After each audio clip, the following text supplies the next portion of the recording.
E kamata aki ai polo te whailo aki. Oi konferenis hono te au mātaha.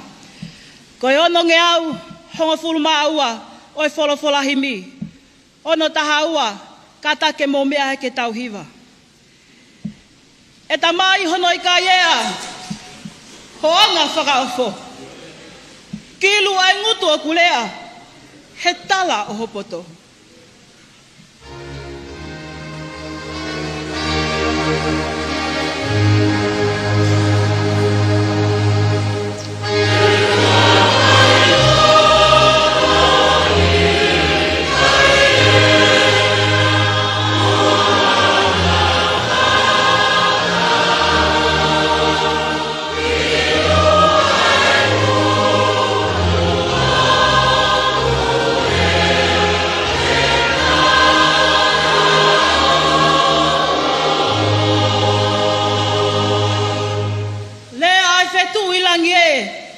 Matangi moe aho.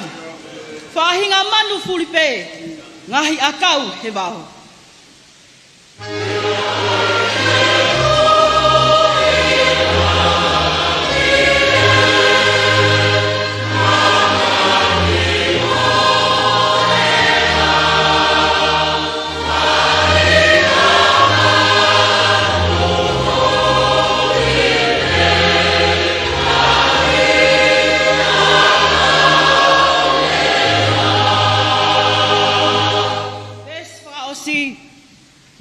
Toki hā kotoa, ai uho o sātahi.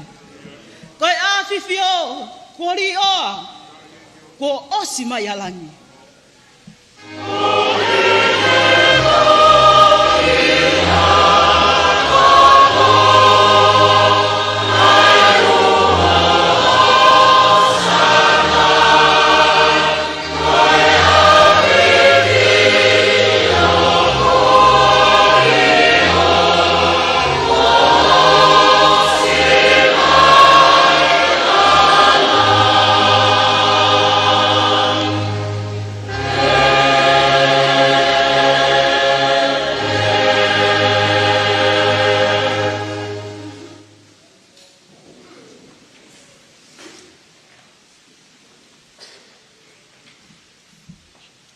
Wholofola e lau mātau tolu, e polotu, wheiloa ke konfelenisi, whono te au mātaha i sasu e siriana taua taina o tonga, e to o ia me ipselia Paula, ke kakai e wheso, ua e wahe, o ful maa whao e vesi, ke ono o ful maa walu, e wheso wahe ua, me sta wha, ke ta walu, ai au te he ono whalea. He koho tau me rino a ngā ia, aia na ne ngāhui ai wā ke taha. Io, na ne holoki aki hono kakano, ai a wahe wahe, aia koe whe ite itani. Mo ne whakaka anga ai lau whe kau, aia koe koto tu unipe. Koe uhi ke ne ngāhui ai ua ko ia, ko a tangata fo o pe taha ia te ia, pea whakalelei ai. Pea i he eta sino taha, ke ne toe whakalelei moe o tua a ki taua o spe. Koe mea i he kolosi, he ene tāmatei ai whe ite itani, i he mea ko ia. Pea ne hau o tala melino ke te kmotolu na e mama o, mo tala melino ki he kakai na e ofi. He wakai, koe mea ia te ia, o kuta whakato wa pāpa ngofua, ke hoko atu ki he tamai, he eta lau maari e taha. Amen.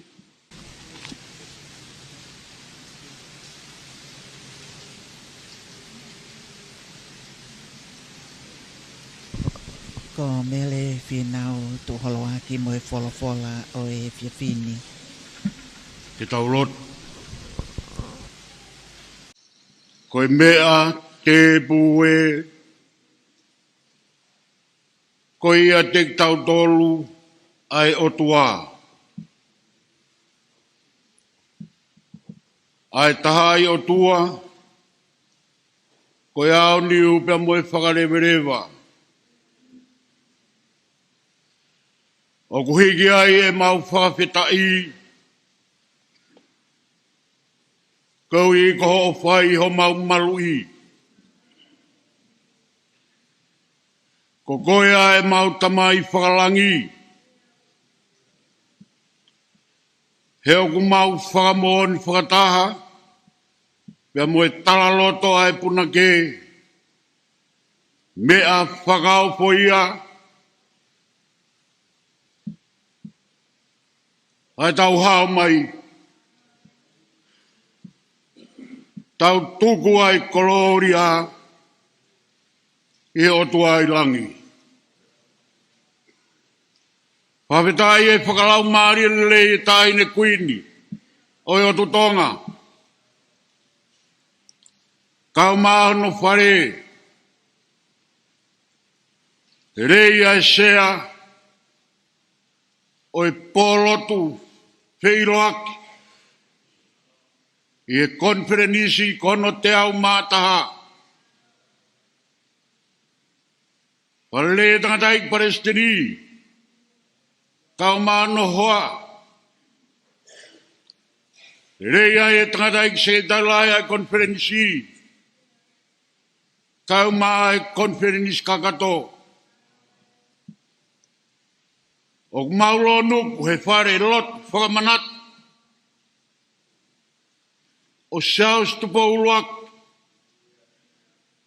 Pea ku mau tālolo. He malu pe mo whakaap. I he kolosi nai hāpaka misteri. Ko e pore anga. O haa karistiane. Ko ho mau taha anga aia. Pea koi au whai aia e mau tuku koloria. Koe opa pa mo e tauhia e a Fiona. O whakalau maari leia e tahine kuini. Leia e sea katoa ngā kau mai tangatai Palestini. Pea koe maulo nuk whakataha mo e kauhiwa. Ke hiki honge ia. Pea moho langi. Mau kau whakata. Le mo e kowana wawau. Lot whai whikau whakatulolo. Kau mai kau rea ke whakakoloa. Ai polotu wheiroa gini. Mau tau tapat. I whaaki holau maari e maanioni. O whai honau whakaiwia. Ke mau inasa polotu. O ku whonu geresi ia. Pea mōni ho mau koloa. Mei he wholowhola. E lawa ai ke mau taha. He goi e wholowhola. Ko tuku he a Fiona ko mau whapua ou. Koe mea te iro ai ki mō tolu koe whanau. Ka koho mō taha. Taha i herea. Taha i e whakakau. Taha i e toonga. Whai ake mau whamoni mei taimi. Pea mau wherongo aki. He pore anga e wheilau nā ke wheia. Koe i kuna anga. Oi haatangata. Eiki mau hapaiat. Ai ngāwe ko mau kamatani. Tau kau mo koe pai hulu noa. O mi haiwi pia tau whetuku hakeresi. E mau iwi ai. E whai ake ho whinangaro. Pakai hanga aue. E malawa he konferenis kakato. Tū gei o au pera langi. Pea moe koloria. Mau toleni ko kau se wāniti. E whai be ai mea nai to ton ke mau fai. Ta buak, pe whakakato lot mau whia. Whia katoa pe hua wha, si sukala isko alo, ka koho mau wha moui. Amen.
Tapu ki he a whio ai o tua mafi i o tau loto ngā i e whiawhini.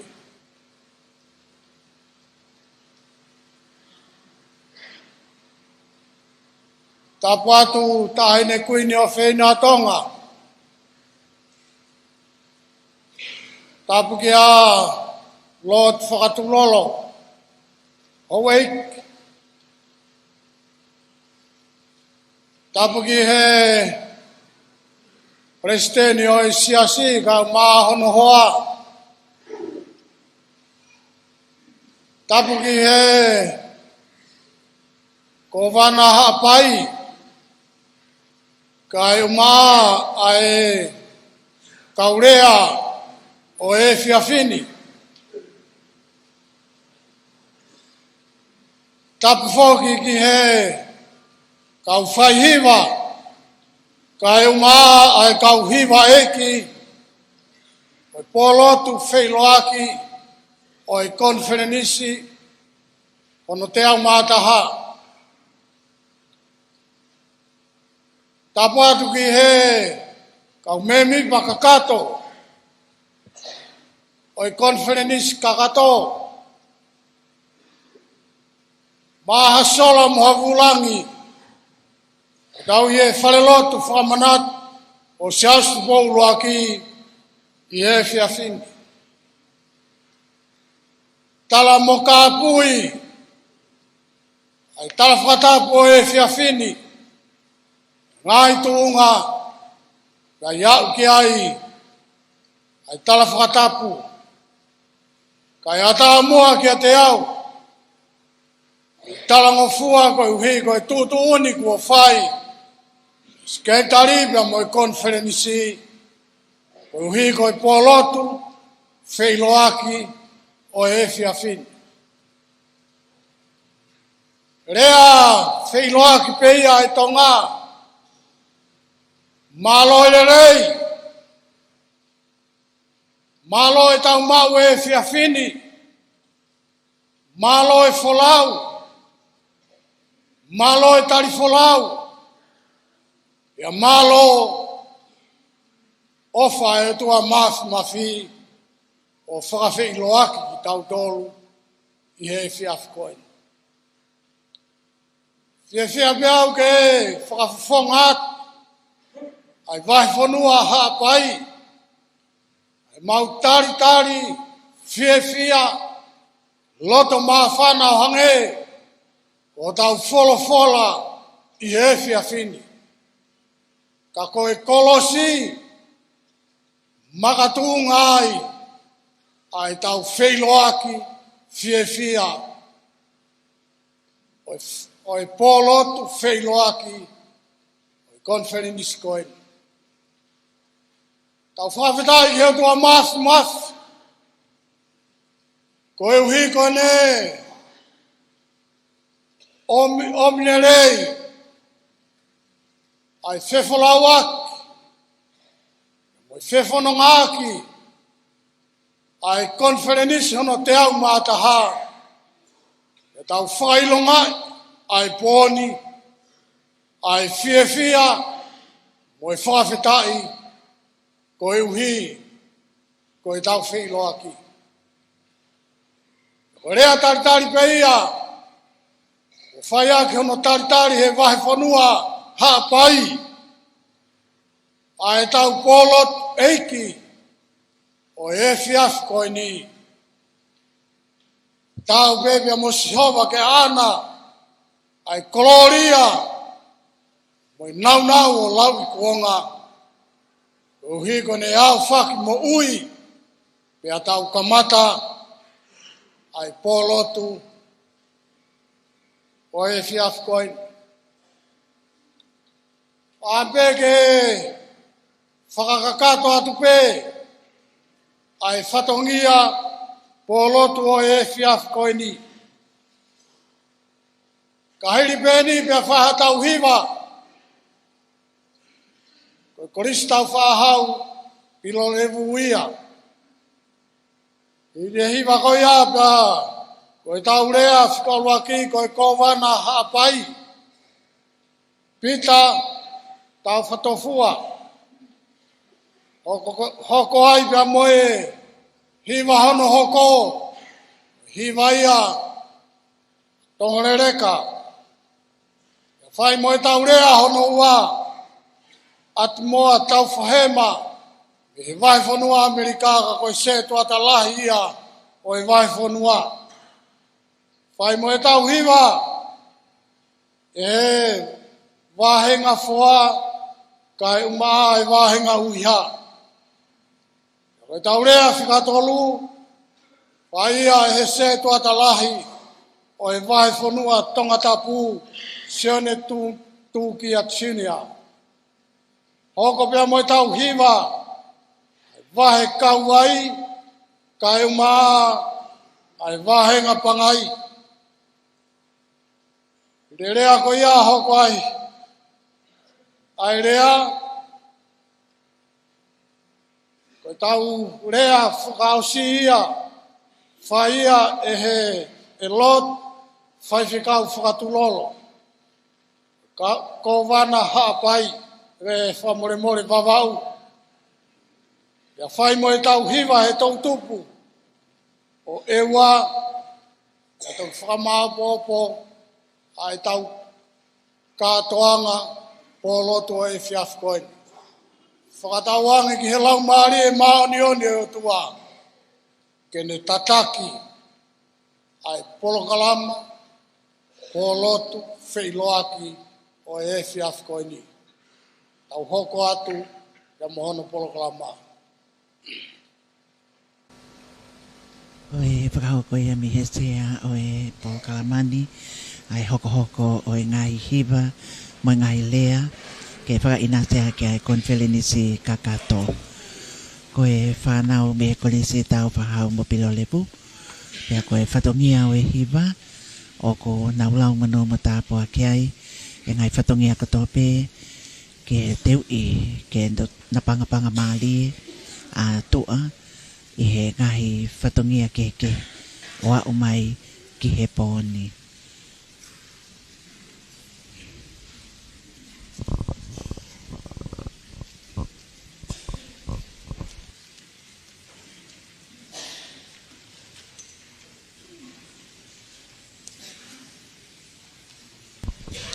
Honga ia mau pe ia takoni pe moe poupou o whai ai huwhia moe loto.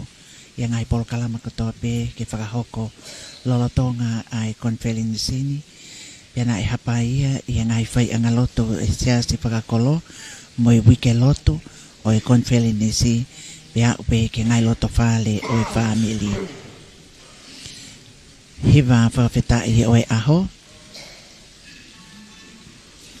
Ni hia me e whanau o e kolisi tau whaahau mo pilo lepo. Ako anga e siasi i e mai whanua hapai. Ia e kolisi tu pau toa. Ka ia i me kolisi koina.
kolosi ha promisteli ko e fia I he o mai ai kanoloto o e hiva kolosi.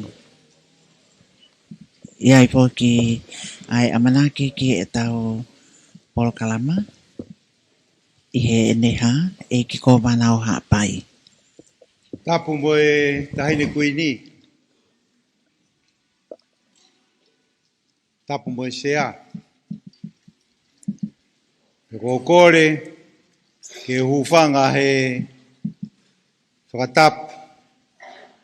Ko kamata agi e sea ai katoanga o pōni.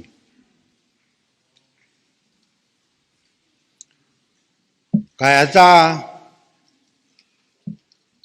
ke upopou atu pegi e sea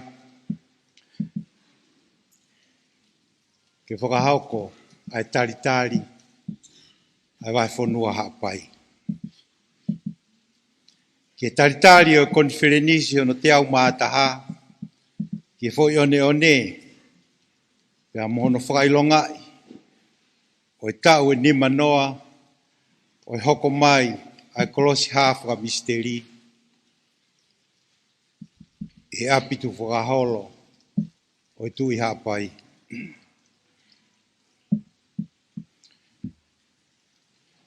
O whawawhongai e taritari loto fia he kainga hapai kotoa ai ne afio mo hou eiki o e whonua. Aik pare mia kau minista o pureanga tangata aik pare steni sekretari o konferensi mo kau whakafofonga kotoa me ngai whonua me tonga eiki me wawaulahi mo yongo motu mamao. Taritari fia foki me ngai whonua hotau kainga me ngai whonua lalahi mo ngai whonua hau o mamani. Ia moa sola moa vulangi o lava mai ke tau kātoanga ai whale alea o e lotu I hapaini. Ho e konferenisi ko talu beho mo higi nima ke tari ai whakatangi ai foi one one ai ana e pou pou e tahine kuini pe mo tahine princess pure como mea mai ke tau konferenisi ki hapaini mo fia mahua mauloto I whakakoloa ko mau inasi ai.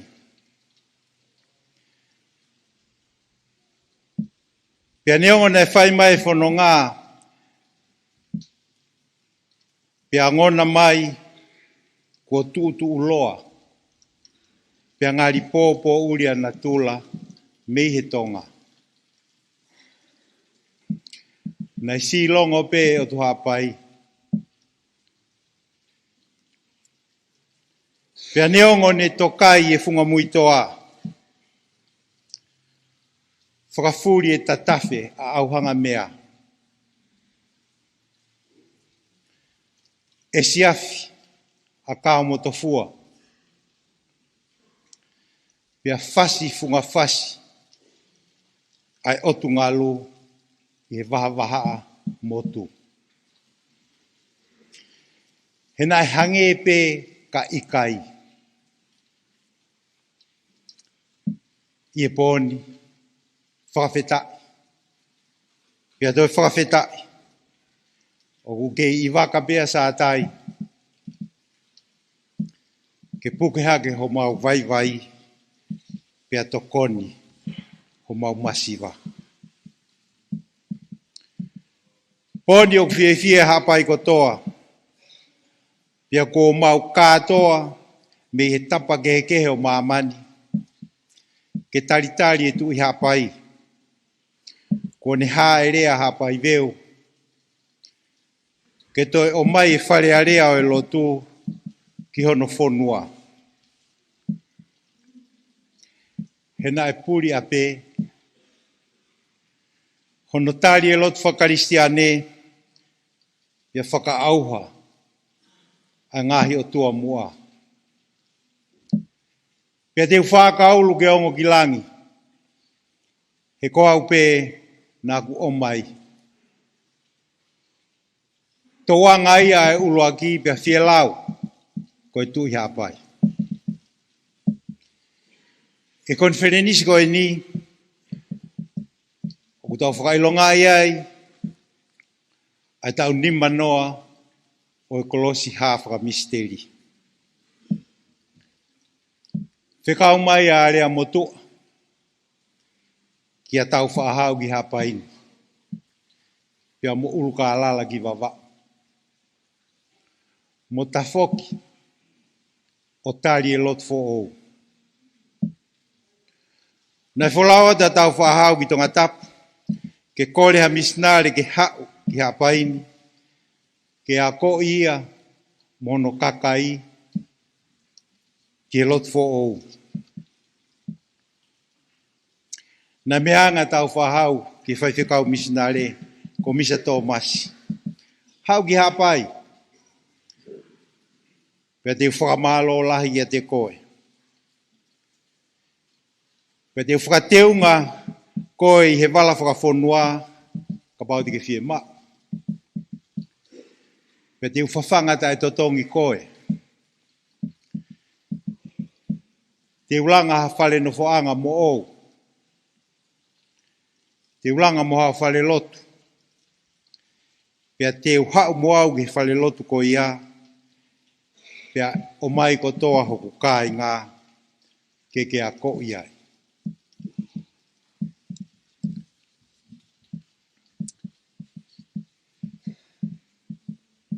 Pea hi whale lotu ko ia. Nai tūlu tū iai. Mo i kuini. Mo whare alo ko toa. O papitaiso e misa tō masi. Mo nautari a lotu whakaristiane. I aho walu a kosi. I taha walu tolu taha. E tonu pasika. Ka tau pehe. I papitaiso. O tau whaahau. I he apini. Apikoini. Koe fuafua kovinani te ia, a tau whaahau, mo o tua mas mafi. Ai o tua, o kutofia gia ia e tonga. Nai te waki hono kātoa ngai, o senituri o konistu tonehi a whāno we mai tahaiwa fitu nima, ai konistu tone a tau whaahau, a konistu tone koia, ko tohi iai, ai kupu, koe fuka, a king siaus tupo uloaki, koe fuka ia tonga. Pea i kai hatoi liliu ke fuka koia, o tae ngata. Koe fuka eni, o kuuho aki, ai kolosi o kalaisi. Pea koe fuka, o pore ai ai tonga. E amanaki ko ia ke kātoanga i tau te au e konistu tone ki Novema tahaiwa fitu nima. Ko toko lahi e kakai o hapaini ko wholau atu ki tonga tapu ke teo e kātoanga. Nai hifoaki mai ai kolosi hawhaka misteri i he heng sa apate koe ahau no o katopa. Koe tahiwa fitu ni ma. Koe wike pe ia taha ki mua pia whakahoko ai kātoanga i nuku alofa. Nai ahia he kakai toko lahi. Kau ai e kau takilotu o ngahi siasi. Kau ngau whakapureanga. Whana wako. Pia mei osiko toa mai e ka inga o hapai. Me otu motu. Kono mātā e kolosi.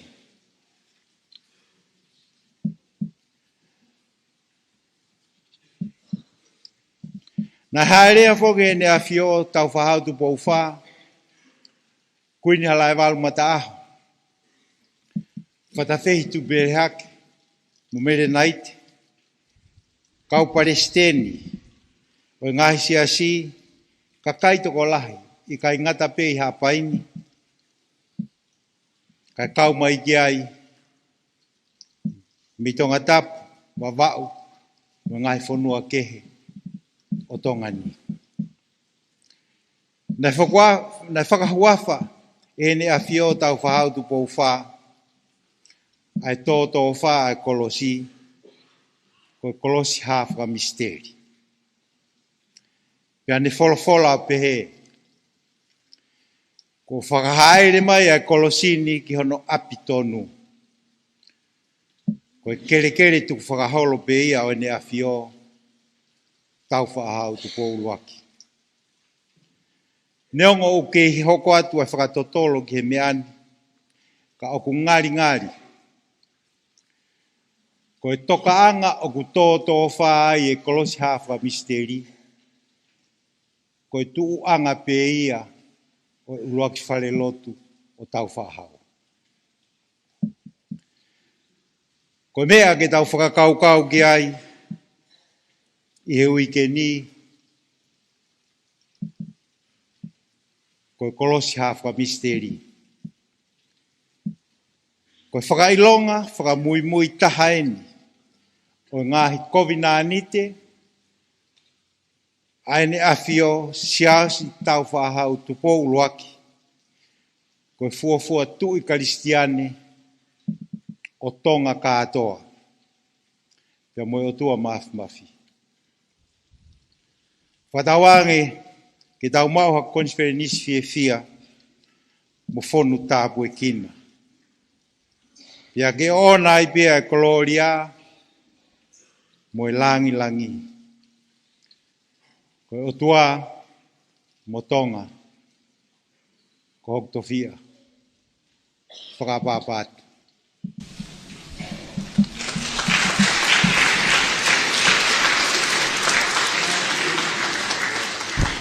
Aia ko e eiki ko vana o vai whanua hapai. Ono po Dr. Peter tau whatofua mo i wake lea o e pōni. Amana po ke kauhiwa e wahinga tonga leleka. Tau wakaiai ko e tonga leleka. Aia ko e api e ko fui ono. Ngahi tōnga whale ko ia o e tonga leleka.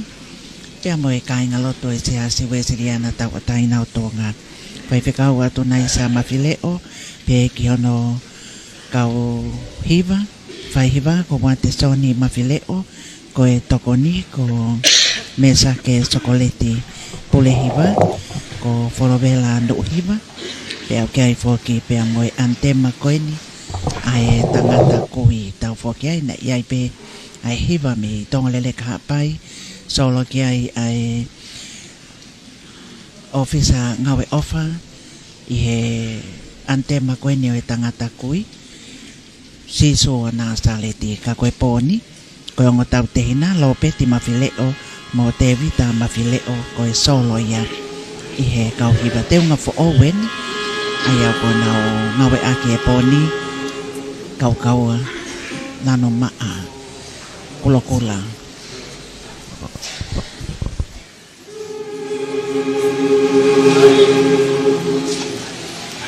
hey, hey.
Ko e ante maia o e tangata kui o ate me kauhiwa e wahenga tongo leleka. Whaihiwa wa te soni mawhile o. Iai fo ki ai amalanki ki he lea hoko. Aia koe se toa tau e mahi whano Amerika a te moa tau whahema. Whatulo wa te pe mua. Ka u kore ke u whamalumalu pe mua. E tala whakatapu kakato ko ngā wea ke sea o e polotu whawhiloaki o e tauni. E tāpe mo e mo tuatuani ke talangofua pe ke whatongia ko tai maria i hoa. Ki mua ia ko kaupe he whaftai i he tau pausia ai kamataanga o e senturi fo'ou koen o e konferenisi o e kamataanga o senturi koen. Pea oku tautui katoa pe ko e tataki pe ki tautolu o tua o whafoki mai pe ke feitu to tonu ke kamata ai hono fatu o konferenisi pe ke hoko atu ki he huangeau tau e lotu. Sea koe whaharea ko uwhai, koe whafonga i at pe e ngahi vai whanua muri. E mau kei fie pou pe, mo mau kei talangofua pe ke konferensi, ke mau kei kau mai e ngahi mea kotoa pe. Pea nengo ku mau kei langa lotu e whanua muri sea. Ka ku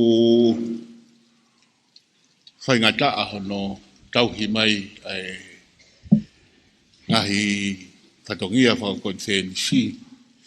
Pea whamore pe wheitu una nau kai ke lava mai ha mau kauhiwa me he ngahi vai whanua muri. Ka ku ke mea i pe populawe i pe e au sea o ku kai ke fu mahu inga ia. O tui o mahu inga ange ke vai whanua hapai. E ngai fu puha ko lere atu e ua fu blaine e ai ngai container. Toko ni ke tau ngā ue. Wat pe mau whafonga i at pe ai ofa mai me ngai vai whanua. Ai fua whatongia, taurama e wheituona, ke vai whanua hapai, ke tari e puha fua kawa, ke kamataanga, e senturi. Koeni, koe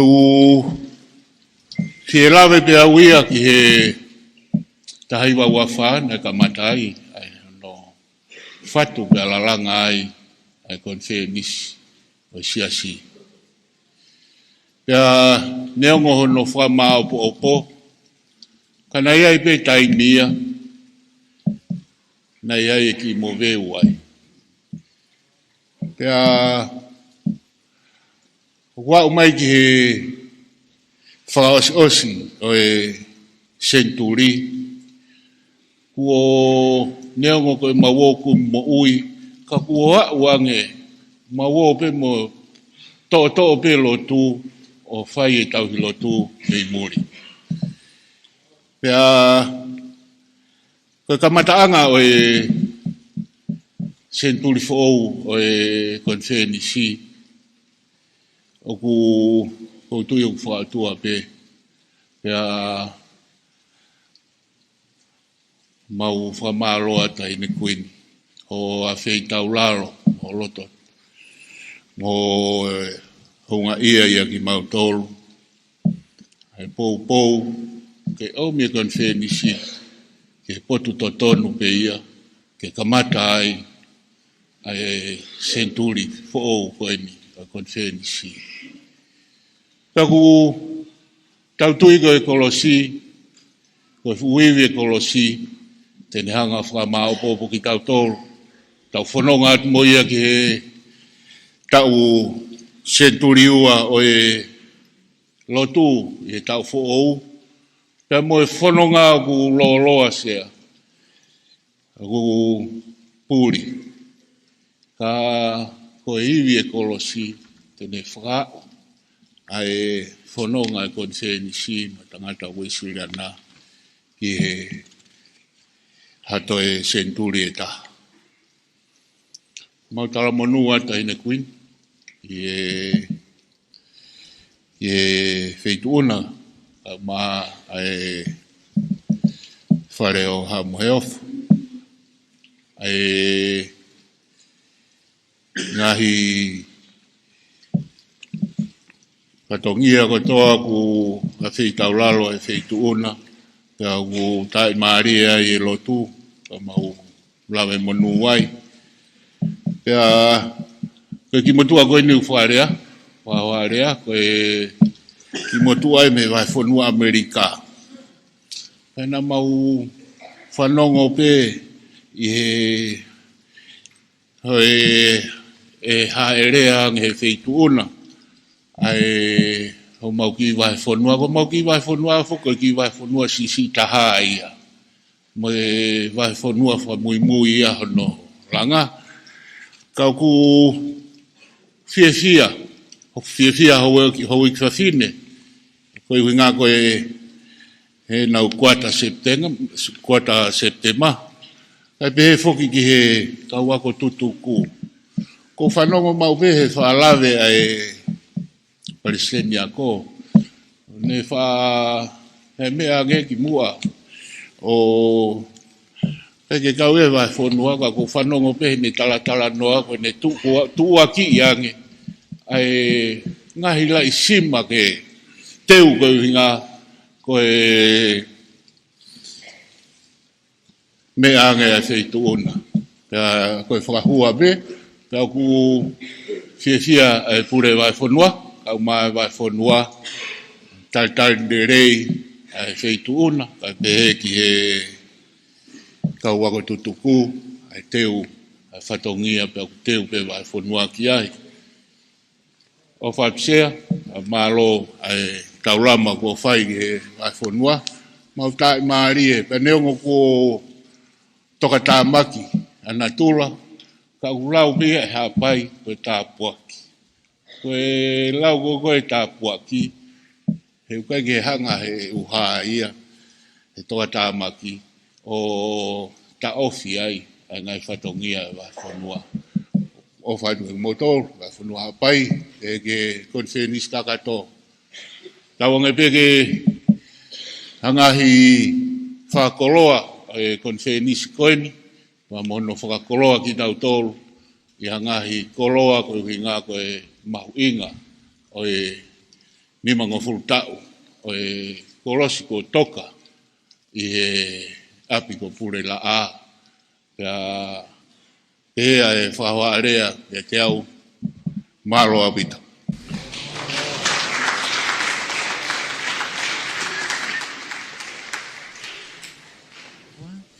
Me he vai whanua Amerika koe se toata ko atimoa tau whahema. Iai fōki ai lawe i hoa koe ni. Ai ngahi aho mo ngahi wike ko sito aki ai. Hili e vai whanua hapai. Na e iheni ai tokoni me vai whanua Amerika.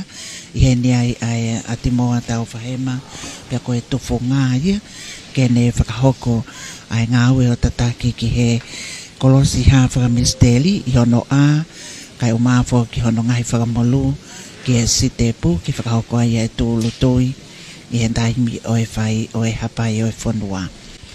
Ko e kauhiwa koe ni wahai ngā whoa ai o ku amanakena o mai ko e antema iloa ko e kololia polehiwa ko Stelmani Pahulu iai foki ai whaihiwa telefoni ngata ko e tokoni ko Viliami Tokotau.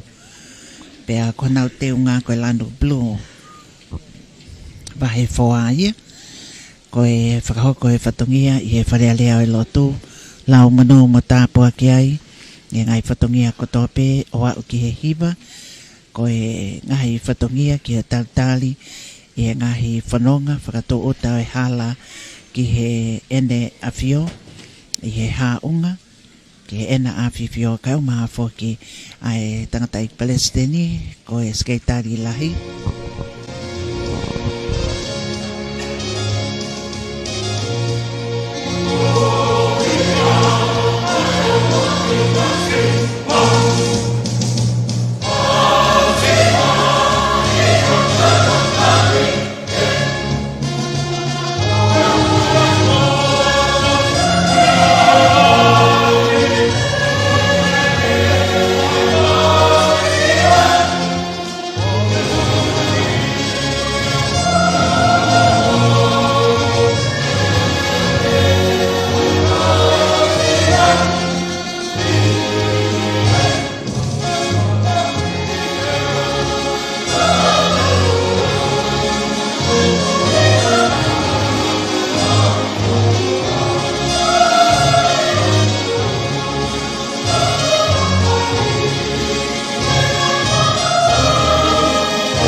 hiwa ia Gloria ko hiki o e whakawhetai pia mo e whakamalo kau hiwa o e wahe foa.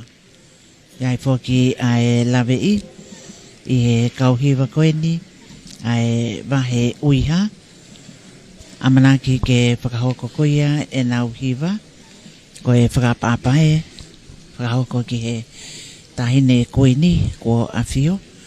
Pehe foki ai wakai ki he pole hiwa se o ne toi topo ko no toko ni ko te vita kale kai umanga foki ai whai hiwa ko anga kehe. Ko e moto a whai whatongia.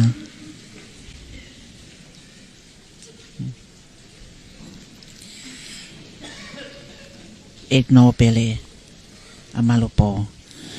O ko iai foki ai lawe i hoa koe ni. Tēnā o whakahoko ai hiwa whakawhetai i he pōhiwa o e hōwani. Ko hua kau tāuwha ai a wanga kehe.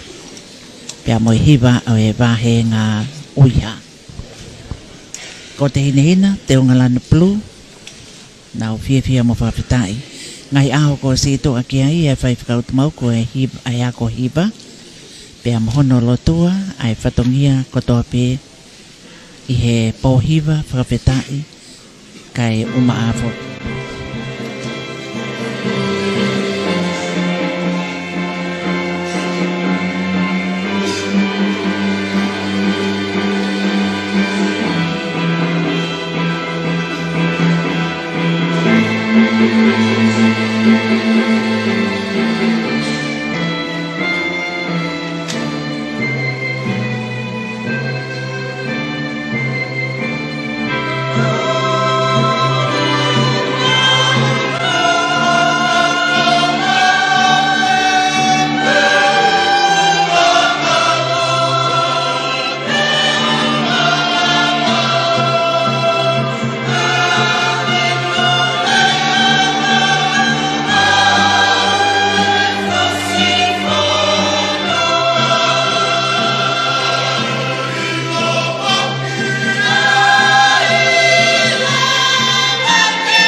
ko e whai hiwa.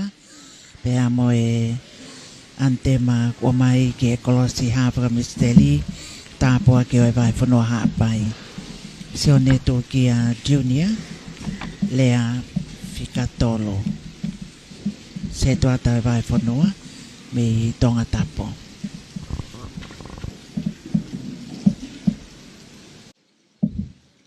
Tapu ki he tolu tahai o tua.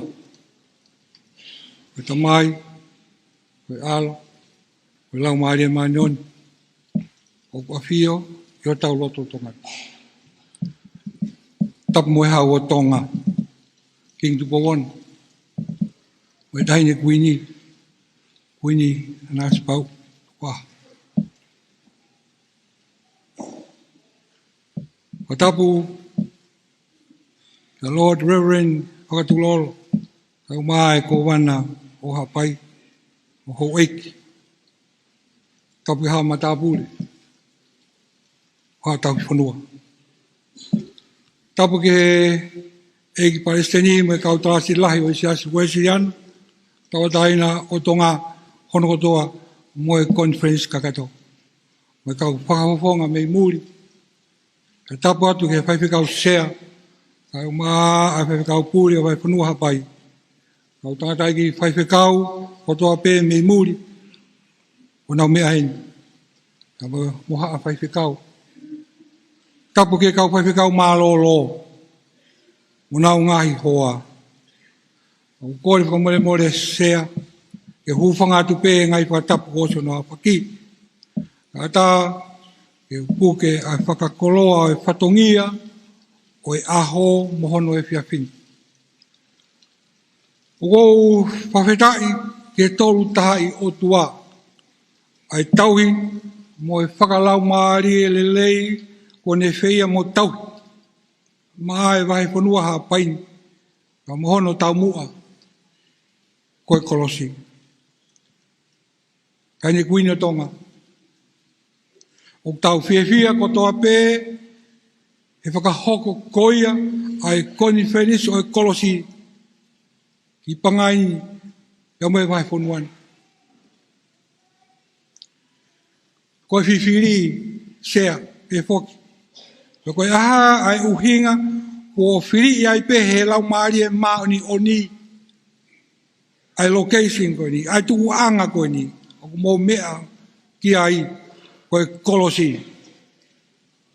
I he kere o lotu, o whetuni.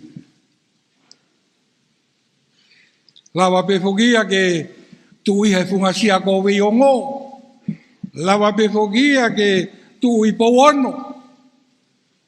Ka toi whetupe. Ko whiwhiri. Ko ha ai winga.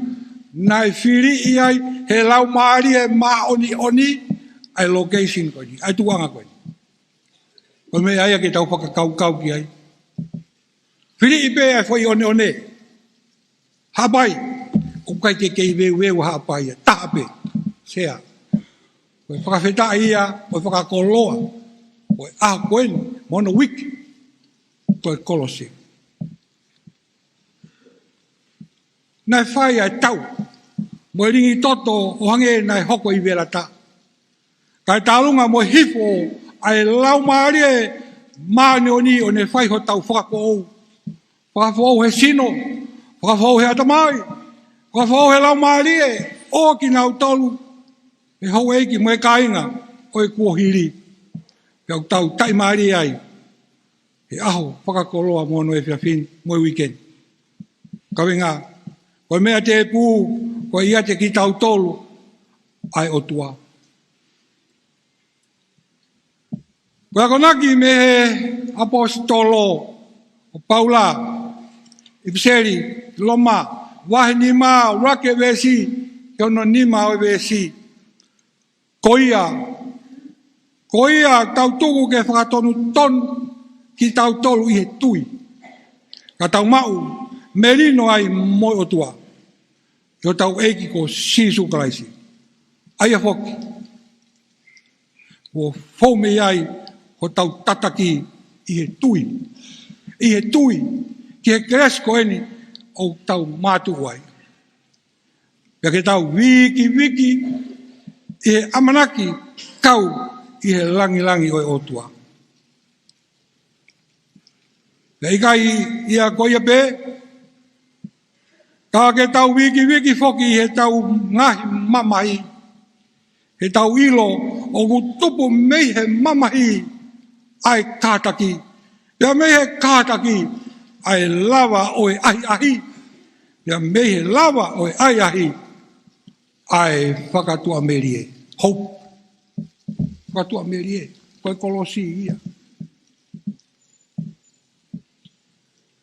Hono tāno aen, mo mea hono toa peo no whakatangai o lotu, pea mo ngahi mamahi, me he ngahi whaingata nai hoko. Kaloto lahi a apostolo kia te ki tau tolu, ai mahuinga ke tau tui. Tau tui. He eki ko sisu kalaisi mo ne pekia, he funga o e kolosi ka tau muiai. Ka tau mamahi, me ngai whaingata a o e whanonga anga, he tau hi whatongia he lotu lerei, o kune whakatupu ai kātaki. Aki e tau tui, ki e tolu tahai o tua. Tamai, alo, me lau maari e, koe tahape. Me he kātaki koe ni, me kāte kina e mamahi, lawai ke tau ikuna, mo lawai au tau ngahi ahi. Ako iguanga o e ahi, koe tua merie ke he talamonu ko ia, koe whakatua merie.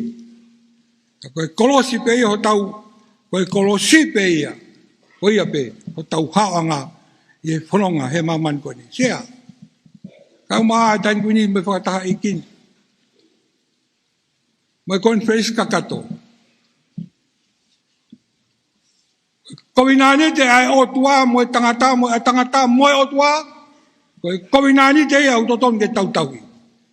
Tau he hapai, tau he tonga tapu, tau he sasuasi yana tau ataina tonga. Tape kowinani te. Kowinani te ke otua. Ke fangi kowinani te ia, tari te mo fe. Lava ke ia ke vetek. Hoko pe ia he no mari.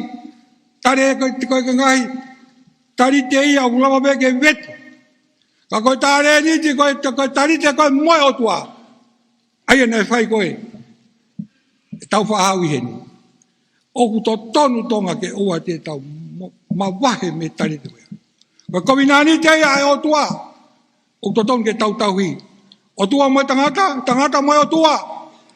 La koe ne tonu ia e tau wharonga he senturi koe ni. He kai. Tau mo wete tau tu. O kai koe politiki. O kai koe politikare. I kai. O kai koe whaatamai. O kai koe poto mo ilo i kai. Ho kowinani te holoto mo ton tahai o tua. Me ai au ton ke tau nahu aki. E sasu wasi yana. Tau taina tonga. Ko ke hangau e la. Ke tau luwa ko toa pe ngau e ke eiki. Pe a si e mea ko toa ia. Lawa pe ai kuna. Sia ko whamalo atu. Ko mou taitalele a konferensi. Neongo koe foi o neone. Ka koe tau lotu ia. O tuku ia kasi hova. He koe kowinani te ia totonu ke tau noko ki ai. Ke tau lawa i kuna. Neongo ai tunga whaka-ekonomika. Ka te tau i kuna. Ka ki hamea whengata. Ke tau noko e ka ngahi vai whanua no toa pe. Ai lotu. Ai ako ai sasu wasi ana tawa taina tonga. Koe mōmeni ti pe tau mawahe. Meha sihova. Mōne kowinani te. Tau alifo tatou ki lau. Aulen ke ua senturi e lotu. Tau tu wawakai. Ne anga fe e tau hao mai. Ua senturi e tau hao. Ne fe e tau hao mai. Auen ke hea ko. Tau te au tup. Ni on me onongo fu. Ne fe e tau hao mai. Ofa ata pe o tua. Ofa ia na fai he funga e kolosi. Ofa ia tau ke hao mai ai. Ai sasuesi ana tau taina tonga. Wake wha agi a koloa. Wake wha agi a tamai. Wake wha agi a poto i kai. Ofa o tua i e funga e kolosi. Ko ia koe te tau mo ui ai. O au ke senturi hono oko. Ko whetai sea e ofa ai o tua. O tau I heni he whai one. Ngahi kui, kamata ai ako he tawalu no. Ngau si lere angi ki tonga eki, o whakahoko e whatongia. O tau whiawhia no toa pe, koe ngahi historia lele ia. Ai mahino na nau whai, tauhi ai lotu. Paki mui mai moe ako ia. Kako e lotu, koe ruaki mua ia, I he mea utotonu ke nafo, I he loto whare o isa suesi ana, tau taina tonga. Kai ngata pei hapai, kai ngata pei tonga tapu, kai ngata pei muri, wawa mo ewa. Mo ewa ni ua. O tau whawhetai ai whakalau maari lelei. Kai ni kuini, kai o maa e pasteni. Peke e kawana. Peke whakatulolo, moho eiki. Moha tau whanua. Koe haa peki mea te piki ai. E ka pai kofu a sisu piki ai. He te ke mau ai mo ui. Pe koe tauhi matapā koe. Pe koe reo matapā. Pe koe setuata koe. Pe koe hafua e mea e lotu. Ko ho piki pe ai. Tau ia ki langi. Koe ka nofo pe koe ke alu ke whai whekau. I kai. Tike I tatau pe ho whatongia koe setuata I toa. Koe whai whatongia. Mai lotu whehui. Mai tangata malanga. Mai wewene. Koe tari e eki ko sisu. Koe tari e kolosi ka keta. Koe mea te pū ia ke tau nofo aki. Koe tau mui ai ke senturi hono ko. Koe hae huinga u tau kei. Mui mai mo lau maari e hou eki e senturi koe ni. Tape koe kolosi. Koe ofa e o tua. Koe tolu taha I o tua. Koe ofa atu ka te ngotolo ho tope. Ofa atu ke sia, ofa atu ke paseni. Mai whakataha eki, o kamana ke tau whakahoko. Me puna ke o tolungi au whitu fuluma anō, wakai e lami ai otua I akau. He ringi hono tata a I he akau. Mo hauni o whanongo mai, I rai lama sapakata nai, ne tangi o ne mati ai I he akau. Te alu o malangalanga I he akau. Te pore tangata I he akau. E kai moha mea si. E whaiki ai ha wiki. I taimi pe I tāniti. Koe akau pe. Koe kolosi pe. O whak.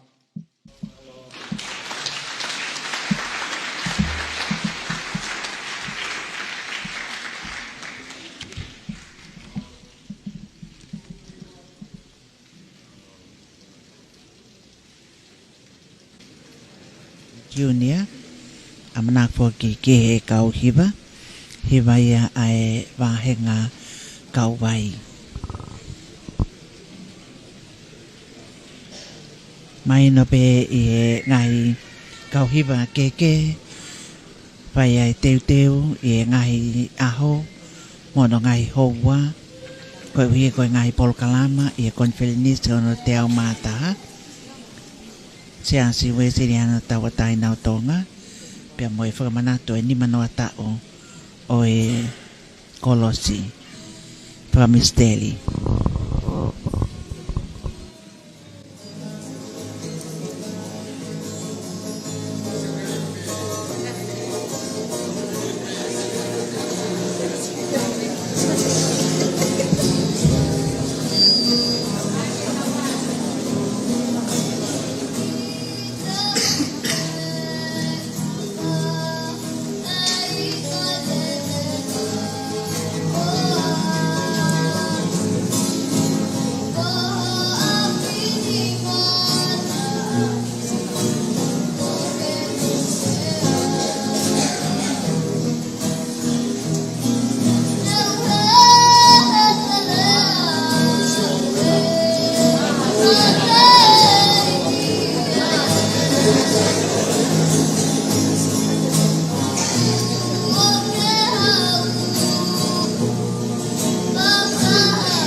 hiwa malie ai solo me he vahe kau vaia tau foki ai ke from oni o e loto whakakaristiane api ko talaheu pia mo e whanau tautupu koeni lau toi whakasapate a koe kauia o e tau he loto o whai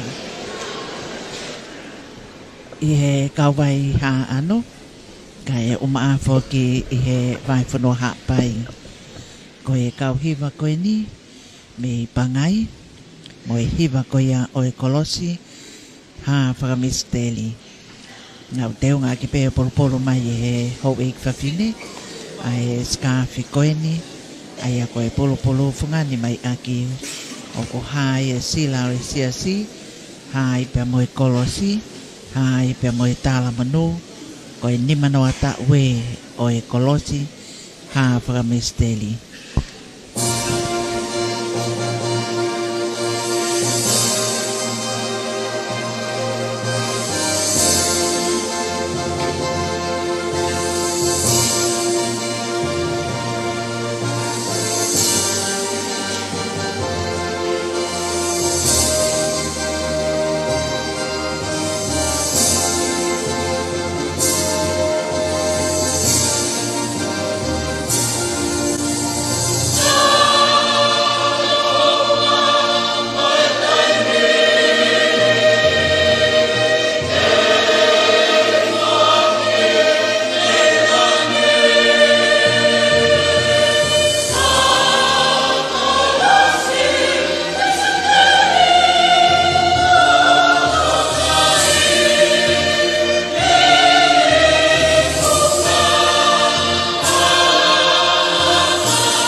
Wia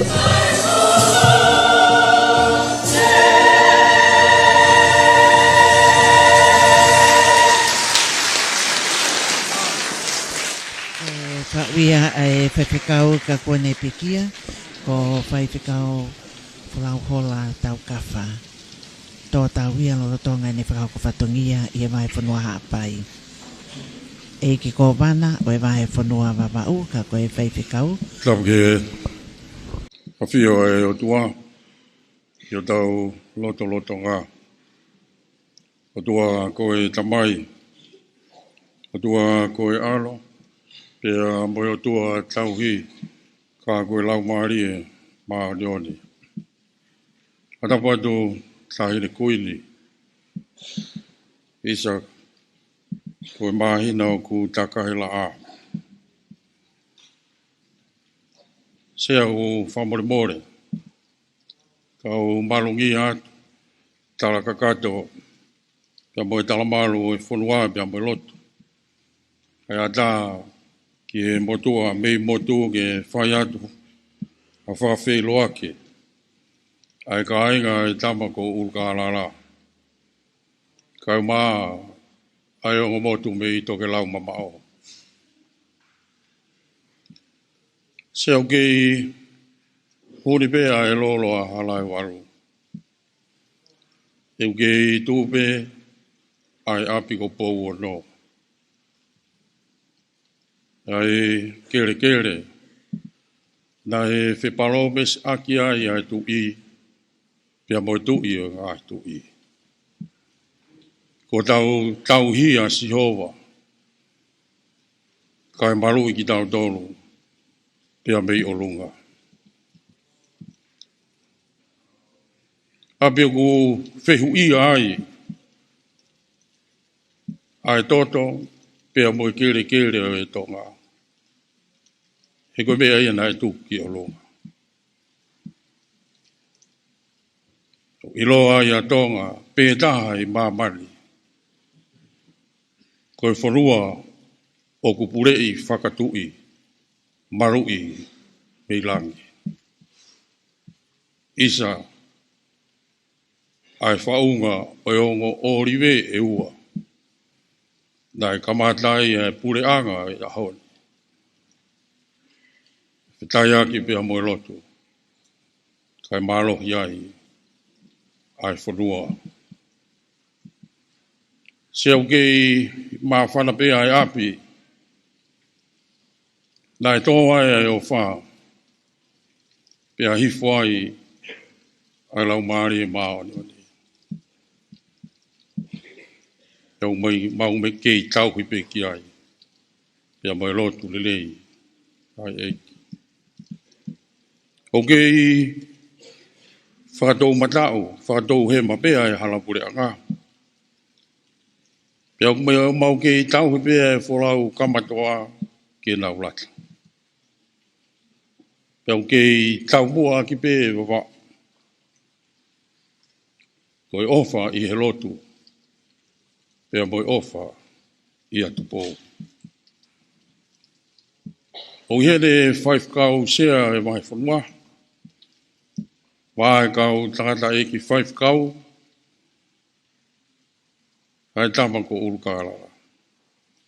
Pea pehe i o 5 kau pure pea me o motu mama o. Kau mai ki he conference kātoa ngai, lima ko fulu tau o e kolosi hawha misteri. O pehe ai whakawhelo aki o whai atu me ka ainga e tama ko urukara. Taire kuini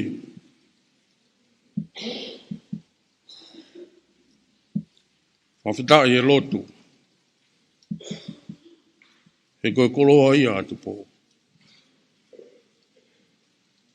E o iheni e pōni ko whawhunga i atu. Ai kaurea o e pōni. E mau fia. I he lotu komo mai moa.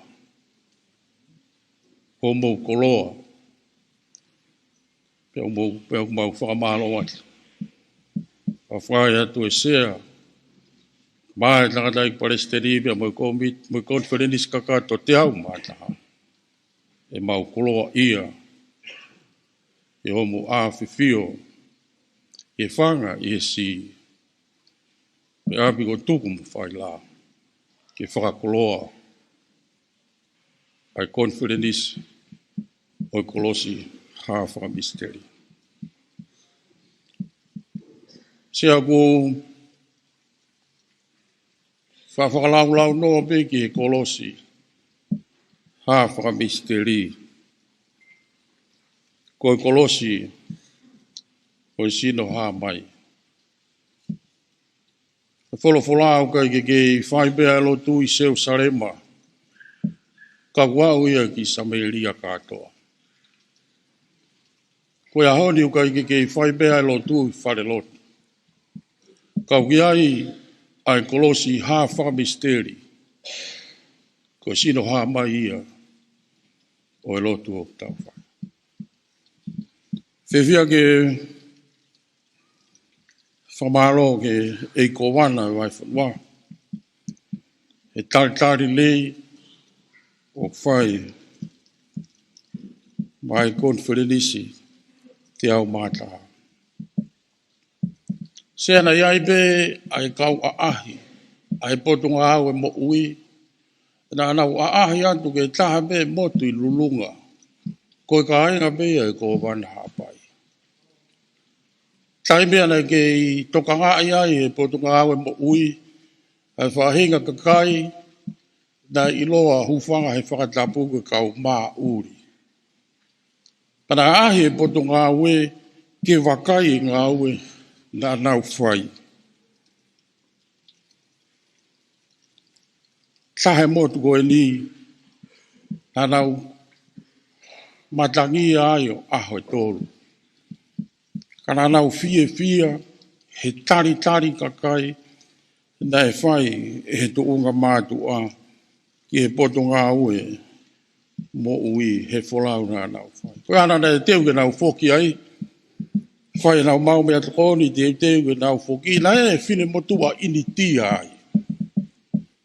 E hounga ia e whine motua mea loto pe ke whai haki i rea. Kai ririu whakatonga koe ne mā whana, he sio ki he kāinga o i ko wana hapai. Pea kumi holo e whai lau tohi pure angau, koe whakao fia ke liriu rea, kai mau ia. Ne motua e mawhae mo i ko wanana e ofisa koro, pea tuu atu e ofisa koro, ke whai e whatoki ia. A talai e ofisa koro, e tuu he ta whaaki e whine motua i tia koe ni. O kulama pe ofisa koro sio ki he lai pepa, o ku hiki ai e rea, ai whine motua muri koe. Wakai hifo e ofisa koro, se tesi urua ki, ya kai tokanga ki ai, lava le rei pe ofisa koro i ke liliu. Ya pehe ai muri, ladies and gentlemen, ya pehe rewa e ofisa koro, ai tuunga whine mātua pure, bo tuunga mātua hotau motundi. Fia kai ngā, whakatonu rea ofisa koro. Hira ifo e ofisa koro ke laine hono ua, ai whine motua muri, lava le rei pe ia. Ya pehe, e whine motua muri koe ni. Thank you for today. Pea pehe he ofisa koro. O ko whakamālora hi atu, o i aho whakakoloa koe ni, ko tau inasi ai. Fia lahi e kolo. Hira ifa ofisa koro ke laine hono hoko, te ki whakamamau e ne sio ki ai. O rea whakamapaharangi, na e asi e laine koe ai, hoko atu ki ai e muri. Thank you for the smile faces. Ino he ofisa kolo e fo irea whamui. Papaharangi koe faces. Tokua ko tau fofo ngā ia. O foi lea ko ki mu a mai ai ko smile ki fihi a ke ofisa ko. E whatonga e ofisa ko lo foi lea ko smile wai ki foi lea fo papala ki me mu ai ko mile M-I-L-E. Ilo le le ofisa ko lo ko mea kui ko maile. Ko fua e whodonga. Piane pehe, ka paurewa e tāna ki e sā ki mua. Pauwe ko ka maile taha. Maile ua. Yang. Pia pehe muri. Thank you for the smile faces. Pia pehe rewa wisa kolo. O ko whakamaro atu i he fofonga whakamaile ua. Pehe he kakai. So ke he muri ko ni ene ilo e tohi tapu mo e wholofola. Ka ke alu i ha maile taha. Whekau koe alu ko ha maile ua. Se iwe o fisakolo ke he laine hono hoko e hoko ki ai. O kutoe ki i fihi ange ia. E lea whapapalangi nei ase laine ko ia. Thank you for your hospitality. Sio takai o fisakolo ke he kai ngā. Ufofonga taho mai me kai ngā ke he motua o fisakolo. Sio fisakolo he konga i mua o lea ko he hospitality. O foi lea whapapalangi ko he hospital o asibe mua. Ia behe fisakolo o. Fe unga pia he koe kau wholau e nia ai whare maki. Ia behe ai pa e muri. Thank you so much for your hospitality. Ko ne mo tu be ku rea mai ai o fisakolo. O ko whakamaro atu. Ki o mo tari iau he ulunganga whakawhare mahaki. Fia kakai ilo he muri ko nia rea heri aki. E ngā ue aki. Pakaiwa e fisakolo ke laine whakamui. O kuto e fihi be mo laine koe. Pea behe laine. Thank you for your warm heart. Iro lere e o fisakolo e whirea whamui koe heart. Taime ke e wai ko no hoa ko ne whai tohi. Pea tātu e whangi hati wari kulo kura e laro. Pea ri ke he kau ngā api. O e whirea me mua ai warm. I fihi ke o fisakolo. Pakai o fisakolo he konga ki mui e rea. Fui rea koe ni. O ne ilo ai. Ai rea koe ām i mui. Tohua koe konga ki oloha tau sinoha tau mā koe ām. Ta pakai o fisakolo ke matai tohi mua koe tapiriu. Te asi pehe ne tu upe pehe o fisakolo. Hange hatangata uri pehe hono ni mā. Pa koe tapiriu alu. Teu ke ne wha o fua i hata. Pea pehe muri. Thank you so much for your warm heart. Pea pehe o fisakolo. O ko whakamaro atu. I homo ofa wha o fua i ate hau. E ko wana pai. La ke tari a ena awhiwhio. I he whatongia. Pea mo e ofa whakamaile ua. La ke tari. Ai takatai ki Palestini pe mo e konferensi. O hange afe a hakafo. Ki hai a hono mamahi. La ke tari ki mautolu. Pea mo e lotu. Mo e ofa wha fua. Pea mo e lau. Ko lupe mo e ku mana ia ki kia. Wau whamahalo atu. He tari he konferensi. Mo e loto hanga maari e. Ko mau lau tāpua ki ai. Lau kuloa. Se ana e tau tupu pe he whonuari o lawe i rei pe ka ingani. Ia e motua malu po.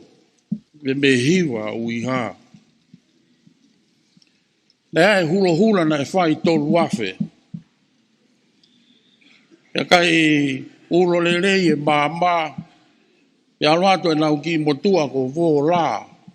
O puno watu ki ki fefine. Pea tuai ne tuu.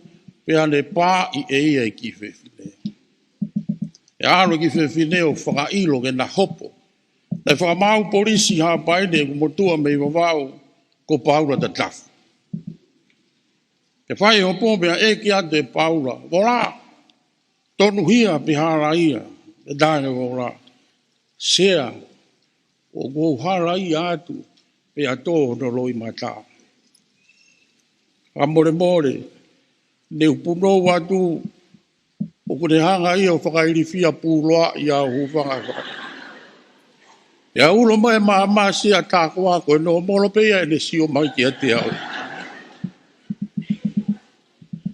Sea koe lo tu he taiminu mo whanonga atu. Ia taimi ke whakapopo uri e tau wakai. Ka koe kolosi. Koe kolosi ha whakamisteri. Kolosi au kune whai hano whakamama he tau whanonga. Whakamama mo i wakai au tau whai. Tohua koe tala noa maari e o e kolosi. Koe tahata sotia lomana ne hoka ia ki hono tau e waka sisu. Nai kui hono fofonga e ta. Koe na e tawhia e toto me e kolosi.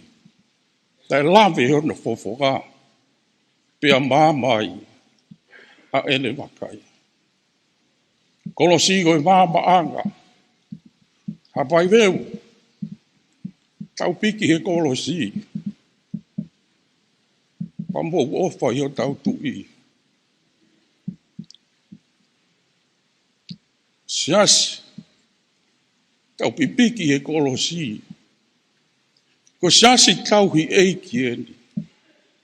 Pea kui kai ke iai. Ha whakawhepaki.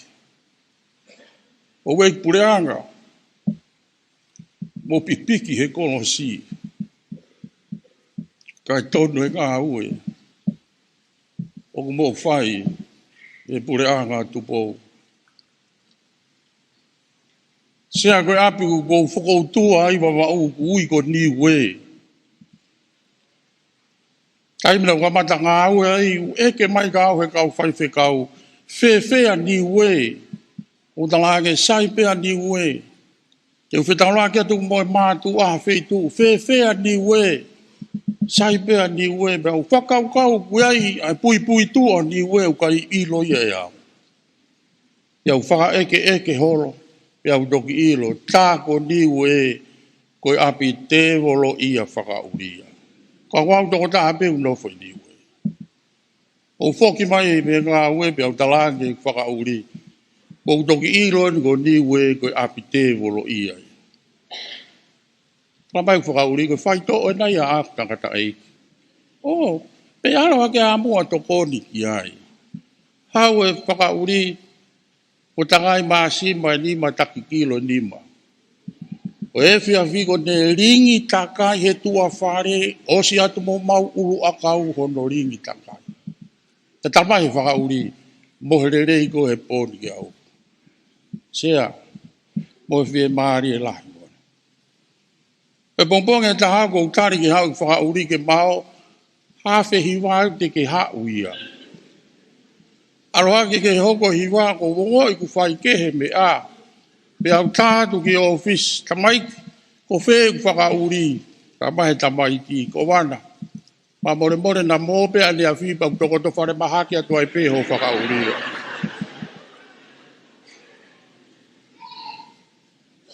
Sea koe whiri o tau whi a moe he lot whakaristiane, koe kā no te kei anga, koe kolosi haa whakamiste. Ka tau ka piki o whāfua he kolosi, ko hai ha te volo e whakauwhi ofi he kolosi. Whanonga o tau whai, o tau whi ki pepe a moe whiri he taimu kotoa. Ka koe kolosi haa whakamisteri, o hawanga ia, o e karistianes. Sea raa kuto wako. Nā e hiki o nofo muri, kai nofo peho no hoa mo ne whanau i tongani. Ya o se tau ku tātu no hoa.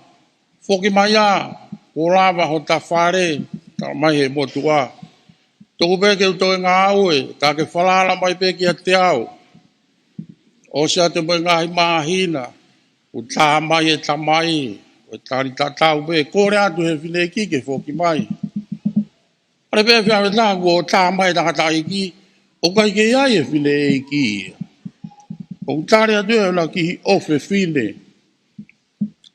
Koe tau tahau a ia. Ia whai atu e na tala noa, pia pehe a ke tangata e ki. Pei ai a ka urea ka mami. Pehe mai hono ofe whine ia ana.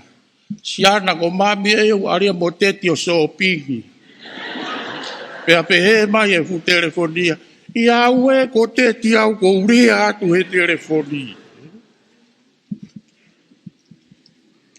Se au whainga taa e puke ngai whaamiri he ahoni. Ta tau be si, ta tau be pure a ngā, ia moi whanua. Ia vai e whaamiri e, vai e be ngai whaunga si, vai e whaamiri, vai e be ngai whaunga kolo. Vai e kolo e vai ia, ai whanua. Kolo sa hawa misteri pe taha. Tene puke, ai whaamiri, ke nau tu whakataha. Kolo si pe taha, whai me ai, aho tau whakoloa.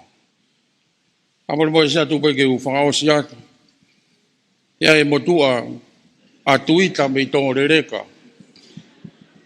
O motua maari au pito ai takata ai kini.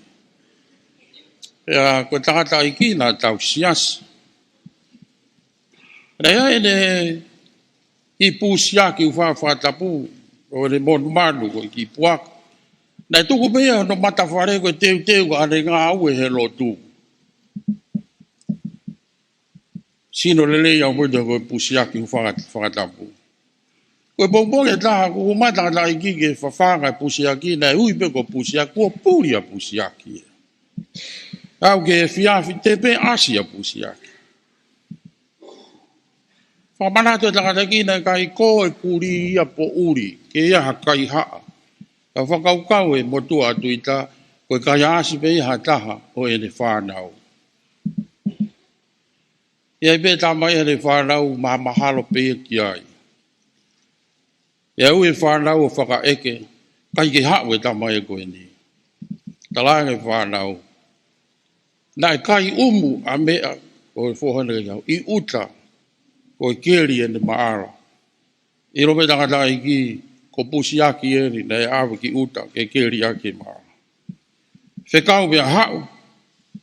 Koe a sea i tongani, koe rea nā tau wiri fia i taha, he lo tūmoi ngā nofo he koro, ka pehe atu hataha, ka tuku a ki langi.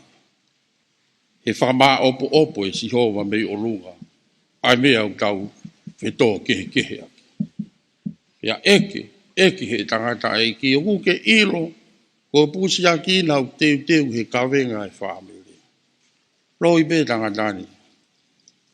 Whai atu, te pehea ki ta sai. Ko hinga, ko pusi a ki, ko kawenga, nau tau mai lotu. Tuku a ke ta tuku a ki langi, ke whakatonu pe me iai. Whaka fua hono foha. Peherewa he tangata i ki. Oua nā ke toi hori mai ki a te ao. Tangi, fōa. Ko hinga koe talang he tangata i ki tatu kua ki langi. Eke a he tangata i ki. Uha, nā ki awe i pua ka talang he fōha. I kai. Ko eku tangi he ko utoki ilo endi. Ko koe e tamai ofalahi. I kai ke tuku au ki tahi, na kai au hua i ka whikai. Pea kai ke tuku pe au i uta, na hoko hau whakatamaki pe au mate ai. Ka ke tuku au ki langi, ko au koe anga halai, awe au ke sisu, ko hoku nofo anga toto nupe.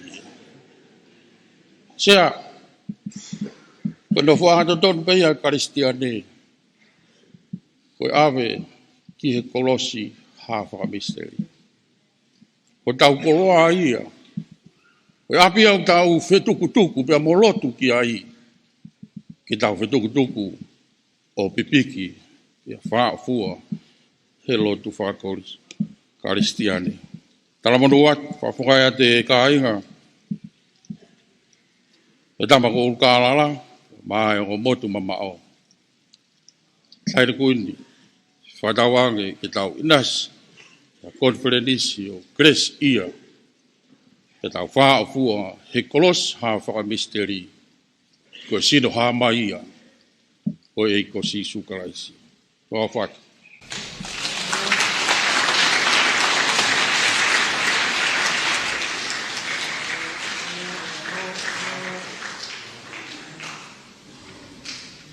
Kakanto ai ngai lea o mai e po lea koeni konfelenisi hono te au mātaha ko e whakakolo lahi o e ngahi whikau mo e vaivahe ai o ko holo mai e ngai lea o whakama opo mai i he mea a e ki ko mana o e vai whanua baba o whai whikau ko e kno pele whakatololo kau hewa a ewa ko e whanau tau tupu.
Ai whawhatai katoa pe kia Sihova, ane pe ko hiwa, ai tau tupu ko tau toki whanongo ki ai.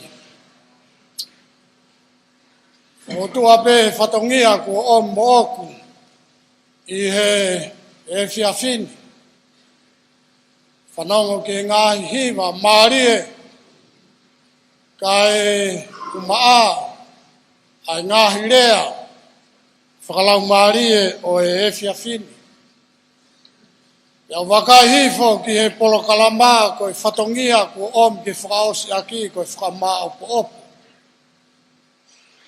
Ia ko e whakamaa opo opo te uwhai, i kai te utoi whakamaa opo opo au me itua. Whihala ki ia pe aloa loa, ka te whakamaa opo opo pe au, i e tau pō lotu o e whiawhini. Me a whoki a e ko wana wawau ki he whakatonu rea na e whai he India mo e Sakolo. Pea ne me a whoki ko e ongo mātua pea me he vai mahanga me kotu. Tau hange ka te awia na e hala ai me ai ko wana. O wikai koe vai mahanga, ka koe makahiri taha. Malo ko wana, tala noa ai mea rerei ko ke whai.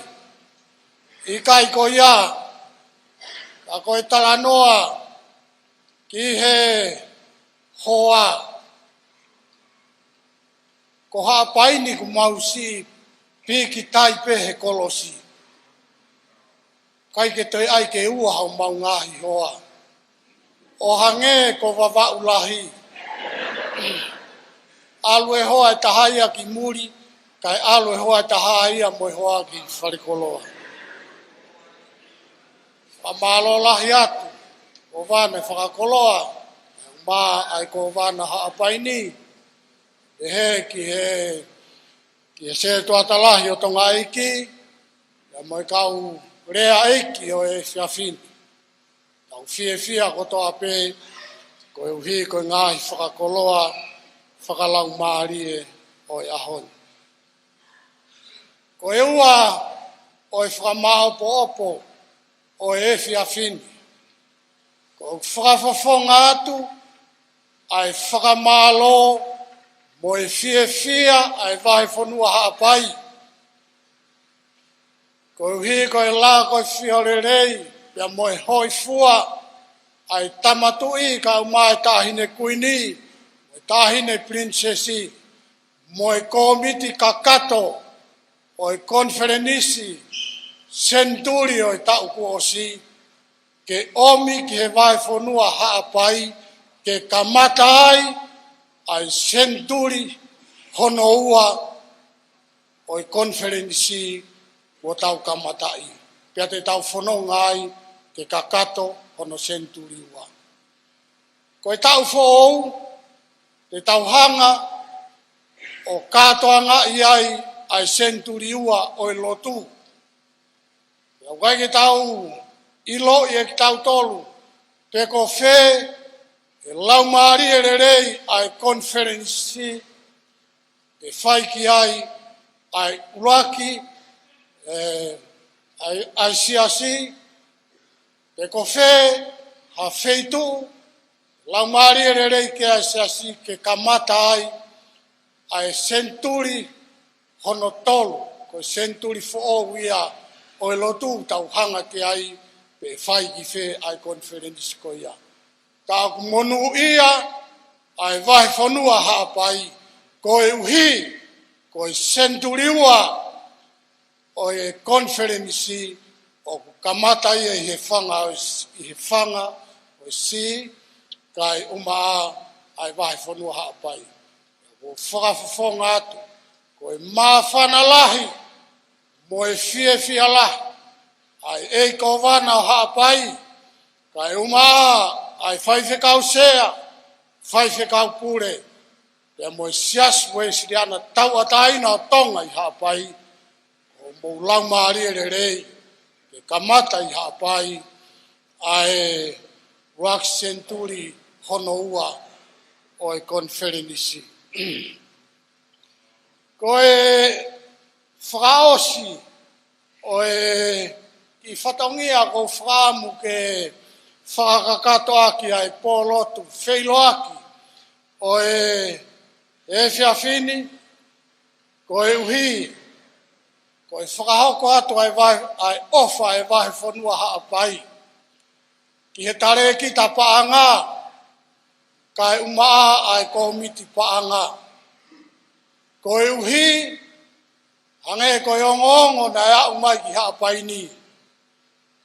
Nā mauloto mautolu, pia maulau maari e, ke whakafoki atu ai konferenisi ki tonga aiki. Ko e uhi ko si tuunga whakaofa na iai ai wahe whanua haapai.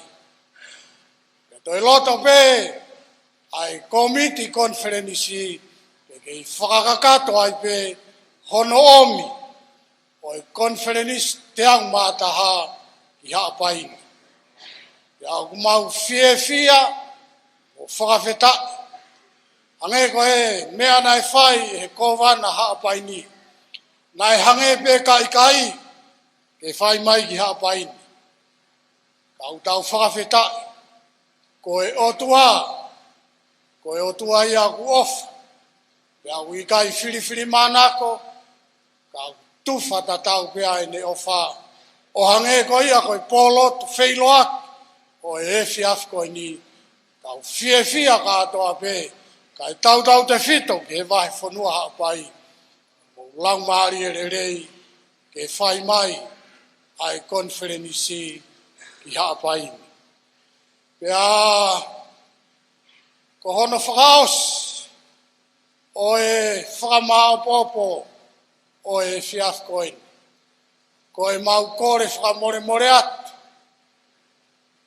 Whakawhotunga, o whai hei kowana, ka e maa, ai whaiwhikau sea pia mo e wahi whanua haapai. Ko e uhi ko e whiiloaki o hange ko ia, ko e pōni, pōlo tu whiiloaki.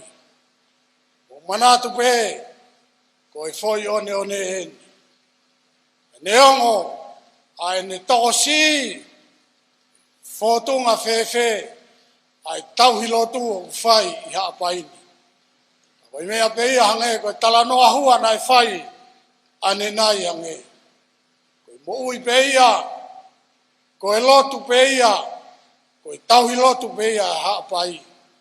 Ko e mau piki tai, ki he kolos whakamisteri o sisu klaisi.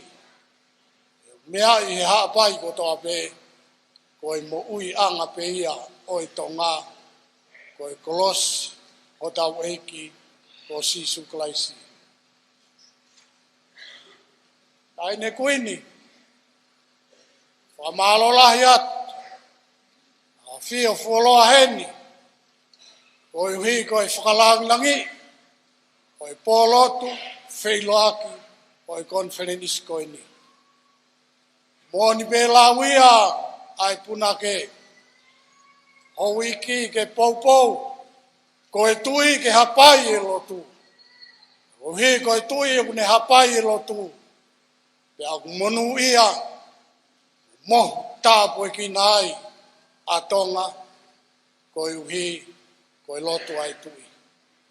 Tau whawheta, hangai ko ngahirea ko whai, ko i lotu, ko i matai koloa mei he otua, na e whuaki ki heula ki hau.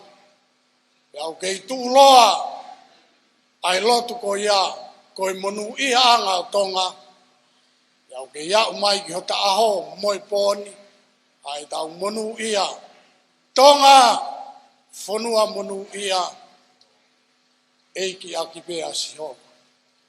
E whakamaa popo pēia, o i pōlo tu wheilo aki koini pia mo i konferenis te au mātaha. Tungu pē mua tonga, ke tau kei eiki pia tau kei o tua aki a si hova. Kai monu ia, kai tuuloa tuputupua hange ko hiva o fai e pangai hapai kei tuputupua tonga ko e uhi ko nau tau hia sisu klaisi ko ia o tau eki whakatawange pe o tau kamata lerei ai konferenis ono te au mātaha pea tuku i laumari e mā oni pea moe kolosi o kukei hawhaka misteri vai fonuani e kei hoko ia ko e fufunga tāpuaki mai sias westiana tau ataina o tonga kai umaa ai pureanga o tonga ko e pureanga o lot whakaristiana. O iau pehe ai whakamāpop, rea whakamālo, o e kātoanga, pōlotu, wheiloaki o i pōko ni. A tawangi ka iaha tau tutuku. Tō ke laumari e maonioni o e o tua, ia pehe ke heivi, o e kolosi, i whai ake ai konferenisi, o tau kamatani. Revereva e malanga kau tatau atu.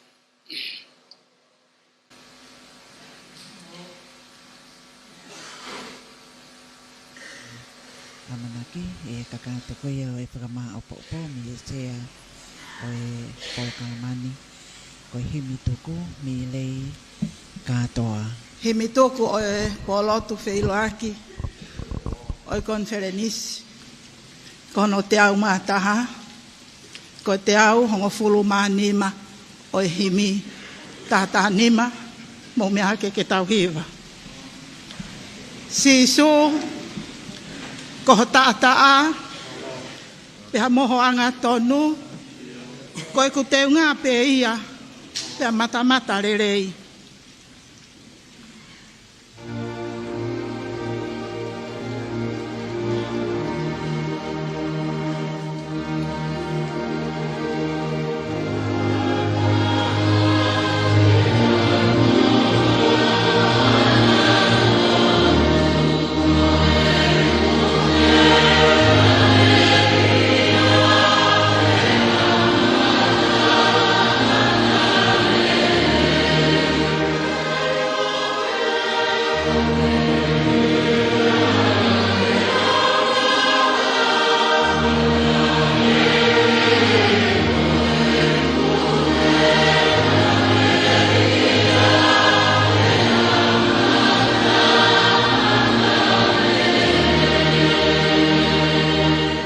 Si whakaosi, pia na e ringi ia, i he kuanga hia.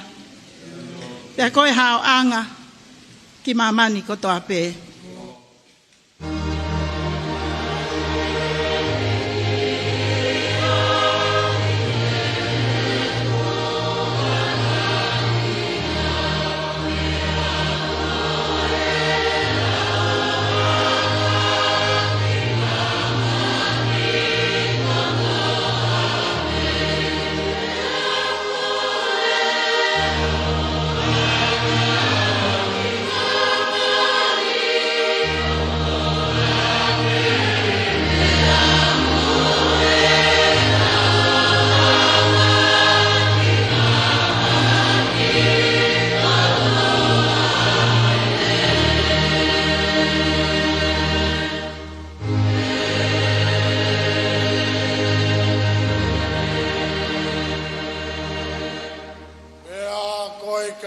O tau eiki ko Sisu Klais.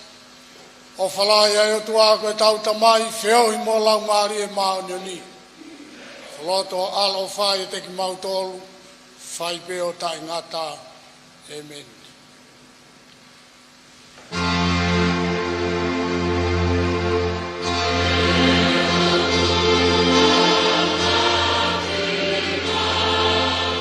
Go.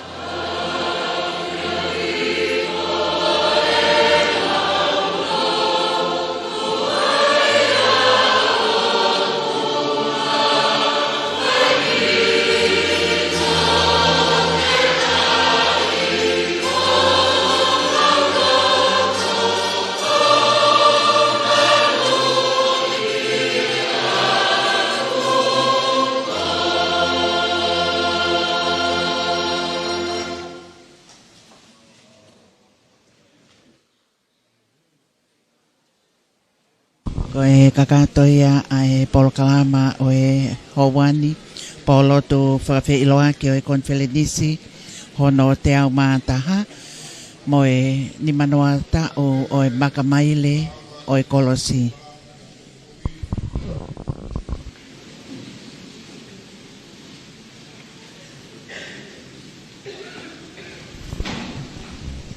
Ko e taine kuini o e taloni mo e sea o e polo tuni ko e whaifakau sea o e vai whanua hapai whaifakau se o siua tau ataina ai au whai e whimea aki i he haua koeni heli ai kakato ai polo kalama ko e taine kuini o e taloni liwakia me he whalelotu whamanatu o kingi si au si tupo hononima po uloaki. Fai sea mai ngau e pon. Ko kawat be famaro ia sea. I tataki o e porotu. Fa feiloaki o e fiafin. Ki e kaurea. Kauhiva. Ja pe ki e Palestini ka mai conference kakato. Ko tau programa ki a pongpongi, ka mata he hafe o no, hengi.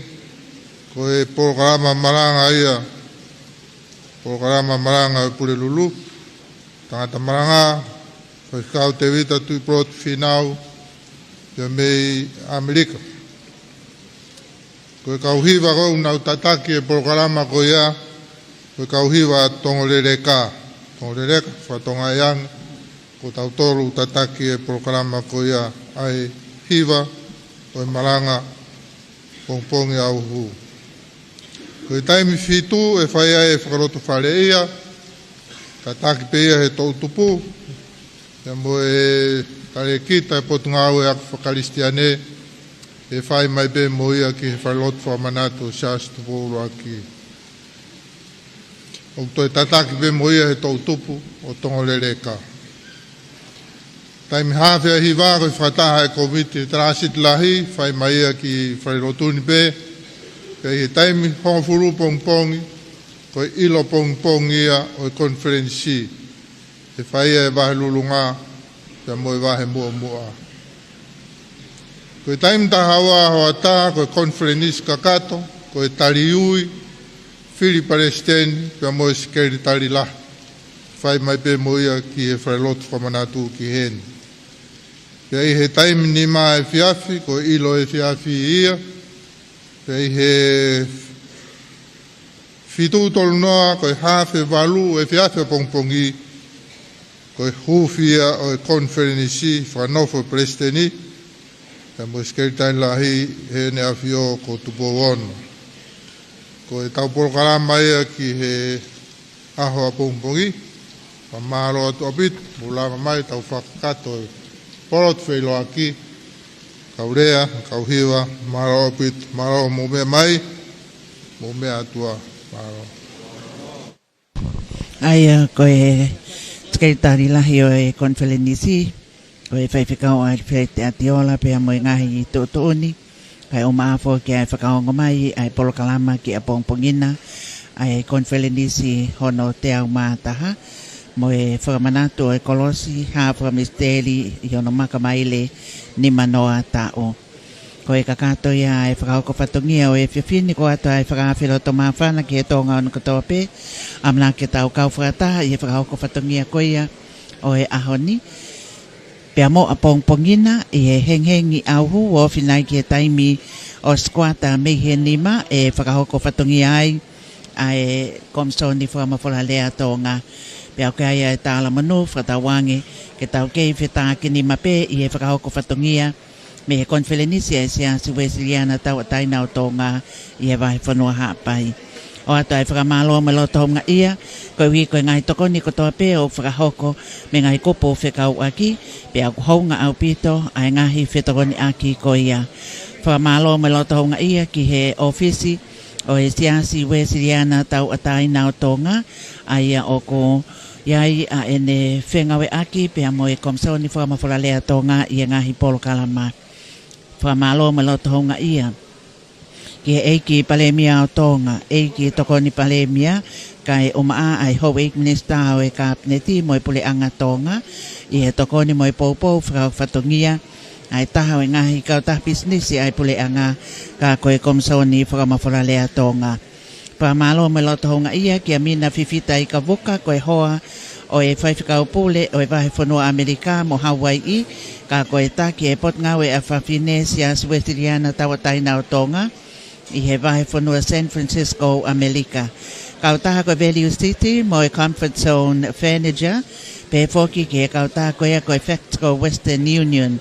Koe whakafofonga e no pele o e wahe whanua hapai ki e whare lea o tonga, i no pele hawe atu hea ngana. Whakafofonga o e wahenga tonga tapu uloaki mo e ko silio o e wahenga kolomatua, Honorable David Whatawhehi Puloka. I he honga ia, ai ongo whakafofonga, i he whare alea o tonga, mi he vai whanua hapai, ai a koe wahenga hapai taha tolu. Honorable Veivosa, Light of Life Taka, pe he whoki ke wahenga hapai taha wa, Honorable Moale Finau, ko ek ministraya pot ngau e tak mamata mo e whalau ewe ewa, ko ek ministraya e pot ngau e lao. Iai honga ia ke taha kotoa pe he tau kau whataha, pe a tau lalakai pe i e toe ngai whatongia me he konfelinisi. Me he whalelotu whakamanato king i siao si tupo uloaki, iai whakamalo maloto honga ia he tau kau whataha me he tim ngawe, ai o ko kau whakatahai mo e ngawe ofa a Siapani ki tongani i he komson whakamawhala lea tonga, ko a Susa, pe a pehe foki ki he toe ngawe timi, Sharon Elone, ko Mawahi Lama, Soakai Akimeta, Manatu Baka, Tukuafu Te Umohenga, ana bea tuifua kwa urak mata moala maloho o mo mea mai, ka mo mea.